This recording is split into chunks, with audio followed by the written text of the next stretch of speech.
여러분이 매일 입는 옷, 아침에 마시는 커피, 지금 손에 들고 계신 그 스마트폰까지. 이 모든 것이 사실은 거대한 배에 실려서 우리에게 왔다는 사실. 혹시 깊이 생각해 보신 적 있으신가요? 아마 대부분은 그냥 당연하게 생각하셨을 거예요. 그렇죠. 그런데 여기서부터 진짜 흥미로운 이야기가 시작됩니다. 이토록 중요한 배를 만드는 나라는 사실상 전 세계에서 한국, 중국, 일본, 딱 이 세 나라뿐이라는 점입니다. 네, 한때 바다를 지배했던 나라들이 있었잖아요. 타이타닉을 만들었던 영국, 그리고 2차 세계대전 때 군함을 1년에 수천 척씩 찍어내던 미국. 이런 나라들은 대체 어디로 사라진 걸까요? 바로 그 질문에서 오늘 저희의 이야기가 시작됩니다. 오늘 우리가 함께 살펴볼 이 이야기는요. 단순한 제조업 분석이 아닙니다. 한 척에 3천억 원, 계약서에 서명한 순간부터 인도까지 꼬박 3년이 걸리는 정말 거대한 프로젝트죠. 3년이라니 정말 긴 시간이네요. 네. 그런데 그 3년이라는 시간 동안 환율, 금리, 원자재 가격이라는 뭐랄까 인간이 통제할 수 없는 세 가지 거대한 파도가 쉴 새 없이 몰아치는 산업입니다. 그래서 오늘 분석은 공장의 관점이 아니라 금융과 지정학의 관점에서 조선업의 진짜 본질을 파헤쳐보는 그런 시간이 될 겁니다. 금융과 지정학이라니? 와, 정말 흥미로운 관점이네요. 그러니까 이건 단순히 공장을 잘 돌리는 제조업의 게임이 아니라 3년이라는 긴 시간 동안 수많은 변수와 싸워야 하는 거대한 카지노와 같다는 말씀이시군요. 정확합니다.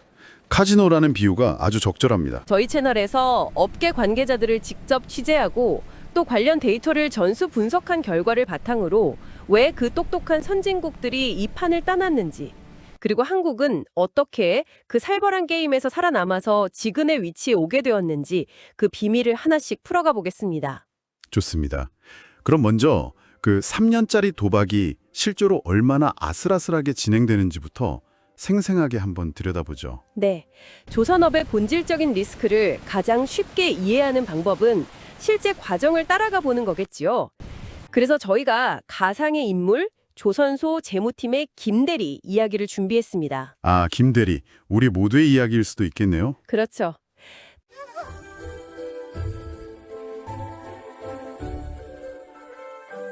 때는 2023년 1월.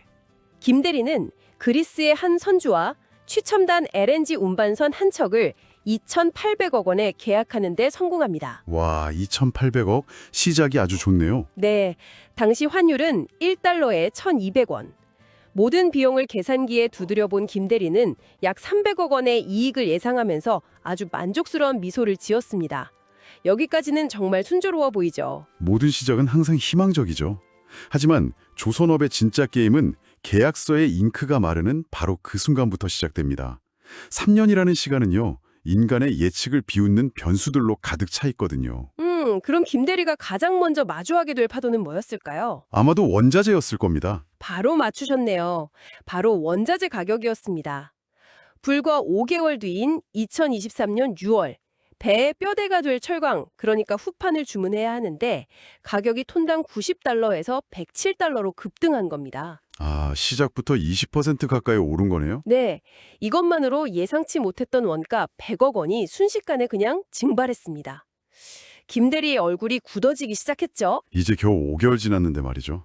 그리고 이듬해 3월, 이번엔 배의 심장인 엔진을 주문해야 했습니다. 엔진 같은 핵심 부품은 보통 독일 같은 유럽 국가에서 수입하는데 여기서 이제 두 번째 파도인 환율이 덮칩니다. 계약은 원화로 했지만 부품 수입 대금은 달러로 결제해야 하니까요. 바로 그겁니다. 계약 당시 1,200원이었던 환율이 1,300원으로 100원 가까이 치솟았습니다. 100원이면 이게 금액이 크니까 어마어마하겠네요. 네. 이 환율 변동 하나 때문에 엔진 수입 대금이 50억 원이나 추가로 발생했습니다. 아직 배는 절반도 만들지 못했는데 벌써 예상이익의 절반인 150억이 사라진 거죠. 정말 피라마 마르는 심정이었을 겁니다. 여기서 끝이 아닙니다. 2025년 9월 배의 신경망인 전선을 깔기 위해서 구리를 주문해야 하는데 이번엔 구리 가격이 파운드당 4달러에서 5.82달러로 폭등했습니다. 구리까지요? 정말 뭐 하나 도와주는 게 없네요. 네, 여기서 또 30억 원의 원가가 추가됩니다. 정리해보면 철강, 환율, 구리. 김대리는 물론이고 그 누구도 통제할 수 없는 거시경제 변수들이 3년 내내 김대리의 이익을 그냥 갉아먹은 셈입니다. 결국 2020년 1월 3년간 수많은 기술자와 노동자들이 밤낮으로 땀 흘려 만든 배를 인도하는 날이 왔습니다. 김대리가 떨리는 마음으로 최종 정산서를 뽑아보니 총 원가는 2,900억 원, 계약금은 2,800억 원, 아, 최종 결과는 100억 원 적자였습니다. 3년의 노력이 결국 적자로 끝났군요. 네, 300억 벌 거라고 생각했는데 오히려 100억을 손해본 거죠. 이런 상황이라면 누가 이 사업에 뛰어들고 싶을까요? 바로 그 지점입니다.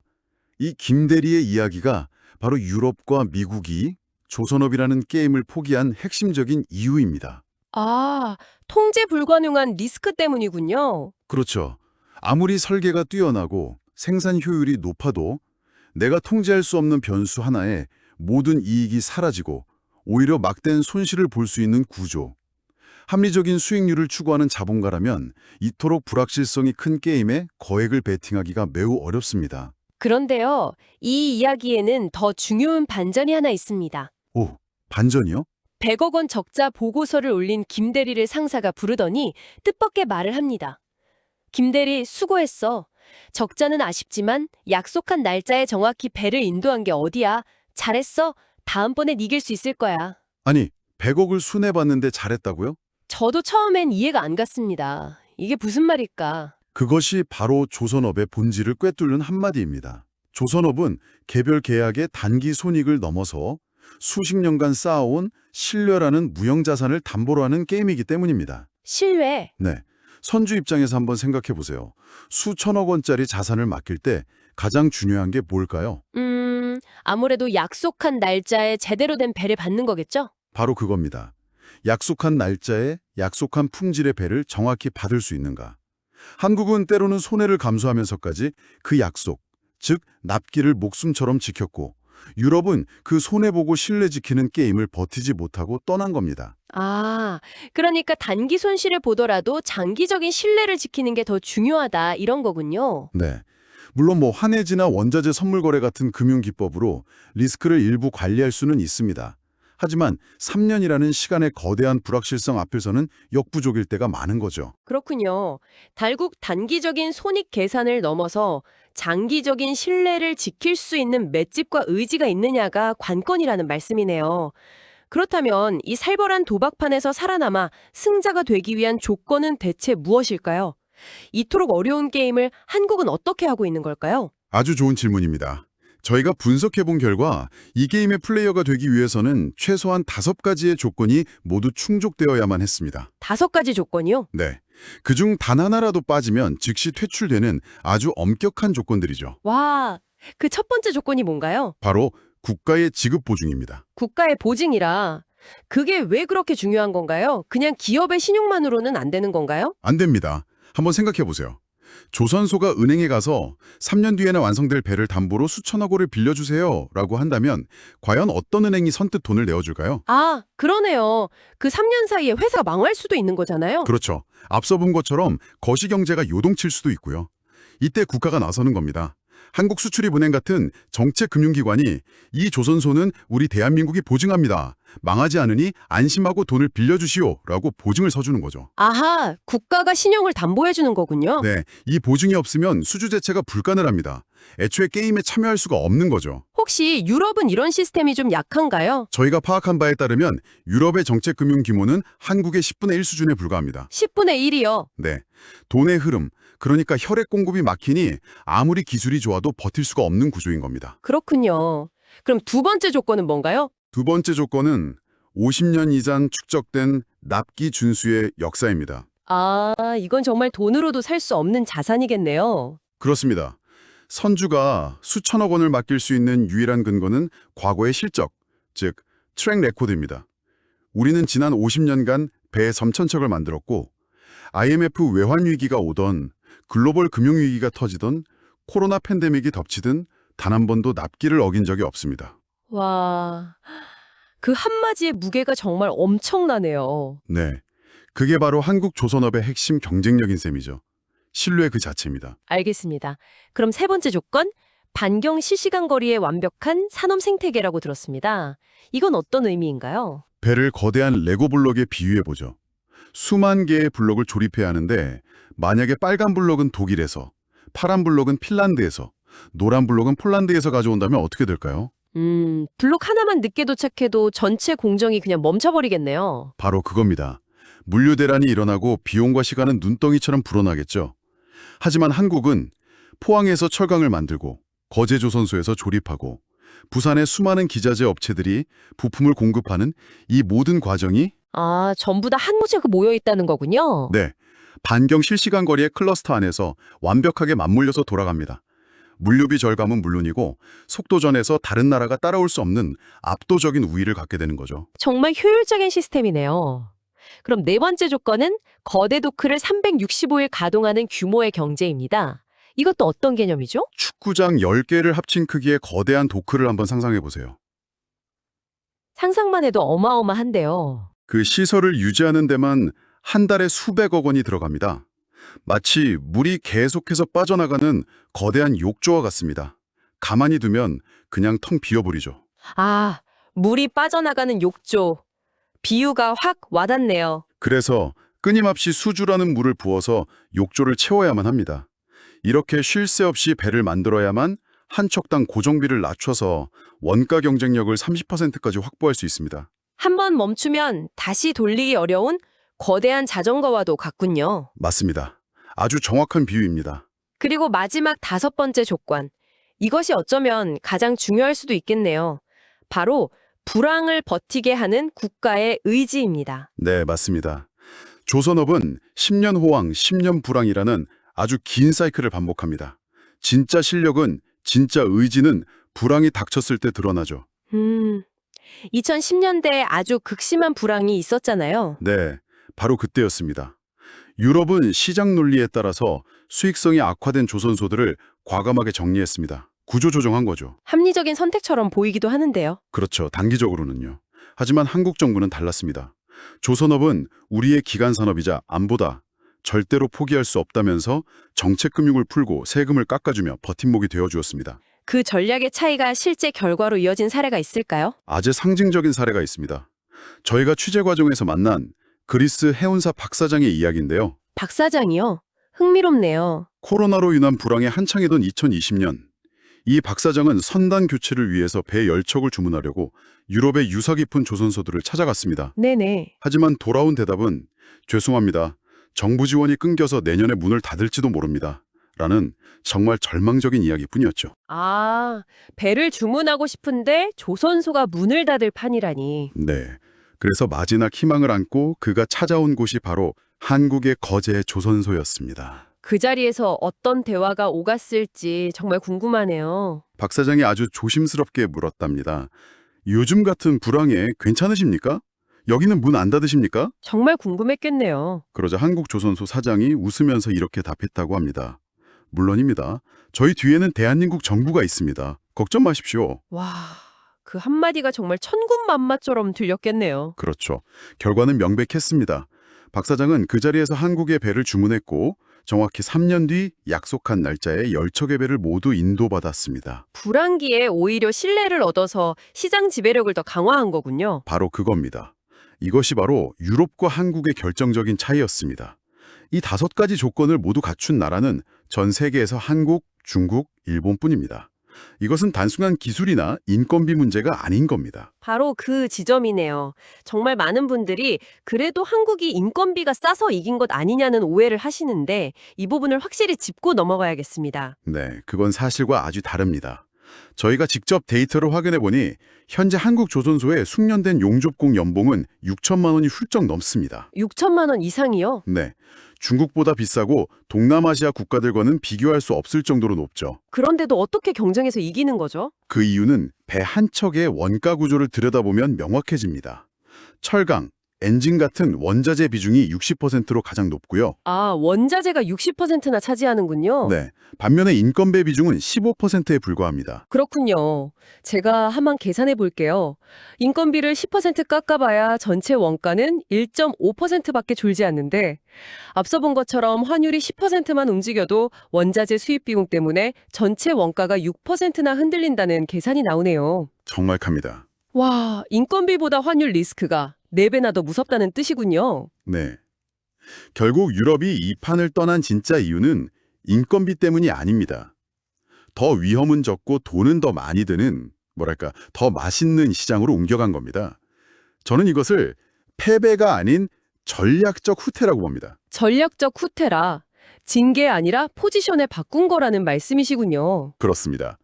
1990년대부터 유럽은 아주 냉정하게 계산기를 두드리기 시작한 거죠. 범용 상선을 3년 동안 힘들게 만들면 마진이 5% 남는데 배를 통째로 만들지 않고 우리가 잘 아는 엔진만 팔면 마진이 30%라고. 그럼 뭘 해야 할까? 답은 명확했겠네요. 그렇죠. 그래서 그들은 가장 돈 되는 핵심 부품과 초고 부가가치 선박 시장에 집중하기로 한 거군요. 맞습니다.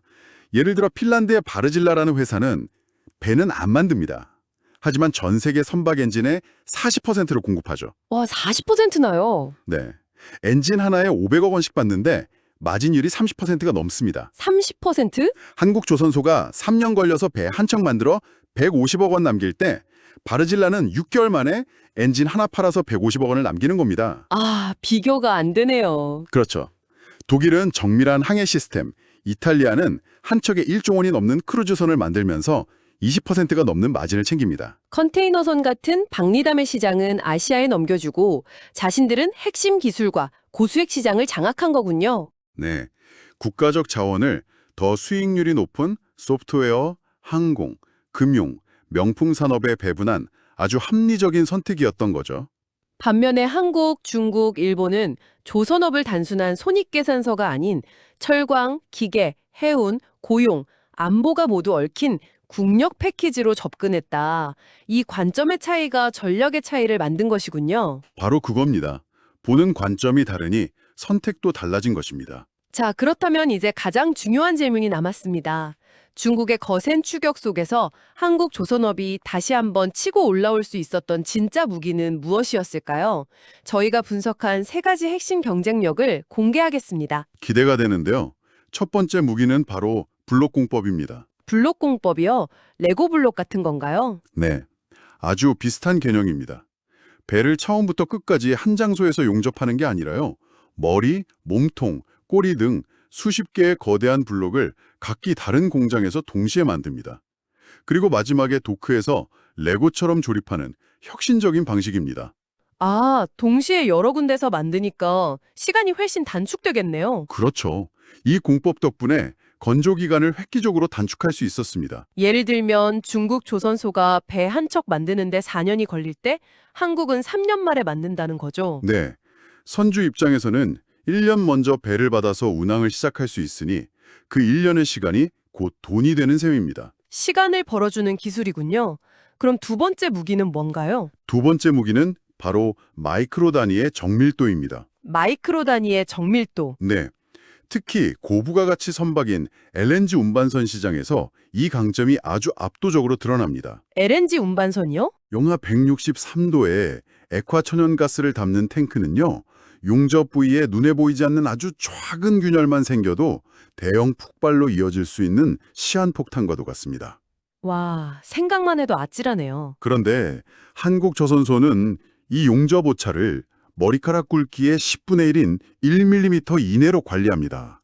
잠깐만요. 머리카락 굵기의 10분의 1이요? 그게 가능한가요? 네, 가능합니다. 이것이 바로 50년간 축적된 노하우이자 중국이 막대한 자본을 쏟아붓고도 아직 따라오지 못하는 품질의 격차입니다. 정말 경이로운 수준의 정밀함이네요. 네, 실제로 2025년 9월 기준 LNG 운반선 신규 수주 점유율을 보면 한국이 55%, 중국이 45%로 여전히 한국이 기술적 우위를 점하고 있습니다. 아, 그래서 LNG선은 한국이 최고라고 하는 거군요. 그렇습니다. 그리고 세 번째 무기는 앞서 말씀드린 압축 성장 생태계의 힘입니다. 경상도 클러스터가 만들어내는 경이로운 속도와 효율성이죠. 이 모든 것이 한국 조선업의 저력이군요. 그런데 최근에 이 상업적인 경쟁을 넘어서는 어쩌면 미래의 게임 체인저가 될 수도 있는 엄청난 사건이 있었다고 들었습니다. 네, 맞습니다. 바로 핵 추진 잠수함 이야기입니다. 핵 잠수함이요? 네. 2025년 10월 경주에서 열린 정상회담에서 역사적인 발표가 있었습니다. 미국이 한국의 핵 추진 잠수함 건조를 공식적으로 승인한 겁니다. 와, 그게 그렇게 큰 사건인가요? AP통신은 이를 두고 미국이 혈맹인 영국에게도 주지 않았던 최고 수준의 기밀 기술을 한국과 공유하기로 한 이례적 결정이라고 평가했습니다. 영국에게도 안 줬던 기술을 한국에 준다고요? 네, 그 이면의 이야기는 더욱 놀랍습니다. 어떤 내용인데요? 기술은 미국이 제공하지만 그 잠수함의 선체를 제작하고 조립하는 건조는 한국이 담당합니다. 심지어 건조가 이루어질 미국 필라델피아의 조선소, 그 주인이 바로 한국의 하나오션입니다. 와, 이건 정말 상상도 못했네요. 네. 이것은 단순히 배를 잘 만든다는 차원을 넘어서 한국의 조선 기술력이 상업적 영역을 넘어 세계 최고의 군사안보 영역에서도 정점에 있음을 국제적으로 공인받은 사건이라 할 수 있습니다. 그동안 기술의 문제가 아니라 정치의 문제로 묶여있던 빗장을 풀어낸 거군요. 바로 그겁니다. 게임의 판이 달라진 거죠. 정말 대단한 일입니다. 오늘 이야기를 한번 정리해 보겠습니다. 울산의 모래사장에서 시작해서 세계에서 가장 어렵고 비싼 배를 가장 빠르고 정확하게 만드는 나라, 그리고 이제는 세계 최강대국의 핵잠수함까지 테이블에 올린 나라, 이것이 바로 대한민국 조선업의 현 주소입니다. 하지만 우리는 여기서 만족할 것이 아니라 다시 한번 질문을 던져야 합니다. 이 영광이 과연 계속될 수 있을까요? 맞습니다. 오늘 저희가 이 깊이 있는 분석을 준비한 이유이기도 합니다. 그래서 마지막으로 여러분께 이 질문을 던지면서 마무리하고 싶습니다. 만약 2026년 환율이 1,500원을 넘고 중국이 상상 이상의 저가 공세로 시장을 뒤흔들고 세계 경기가 깊은 침체에 빠지는 최악의 상황이 온다면 우리는 과연 어떤 선택을 해야 할까요? 조선업은 이제 끝난 산업이니 정리하자고 할 것인가?